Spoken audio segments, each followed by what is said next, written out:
Welcome back to the lab. Last week, we performed deep dive Wyckoff analyses on 6 major assets across the US, India, and China. Today, we are doing a weekly performance wrap-up to see how the smart money footprints we identified are playing out in real time. Number 1 stock. Alibaba, BABA. The 4-year breakout last week, we identified Alibaba as ending its 2.5-year sideways grind. We labeled the transition from Phase D to Phase E. The update. Since our video, the price has maintained its last point of support, LPS. As we discussed, the cause built over 4-year supports an initial target of $238 to $264. The impulse moves remain in harmony with volume. The buyers are firmly in control. Number 2 ETF. Silver. Breaking the 45-year trap, we shocked many by showing that silver has been dead money since 1980. But the 15-year Wyckoff structure told a different story. The update.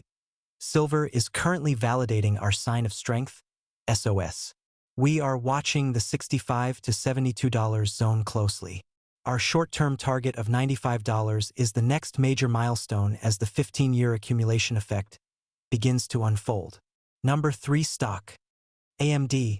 The line in the sand in our AMD session. We identified the $213 to $220 range as the critical line in the sand. The update. AMD is currently performing the exact test we predicted. Volume is drying up on this retracement, which is a bullish signal. If this support holds, the path to our calculated target of $336 to $402 is wide open. Remember, the 700 million share spike in October was the footprint we cannot ignore. Number 4 stock. BIDU. The jump across the creek. We analyzed BIDU's 15-year stagnation and the recent emergence of a new trend. The update. BIDU is currently testing its own LPS at $110. The jump across the creek we identified in September is being confirmed by higher highs.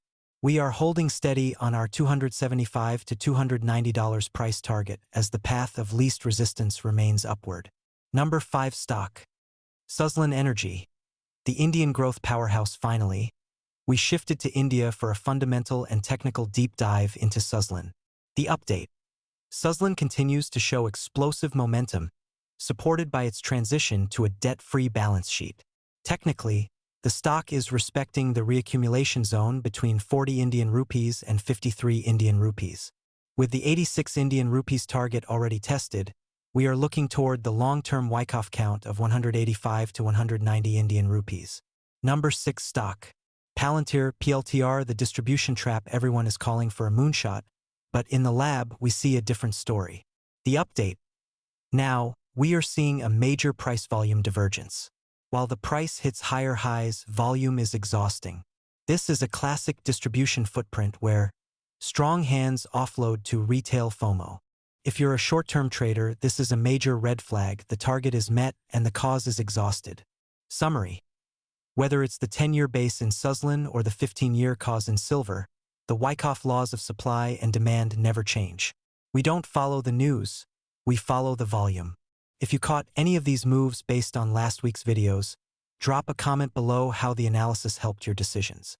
If you're new, subscribe to join the lab and learn how to track smart money before the markup happens. I wish you all a successful trading week.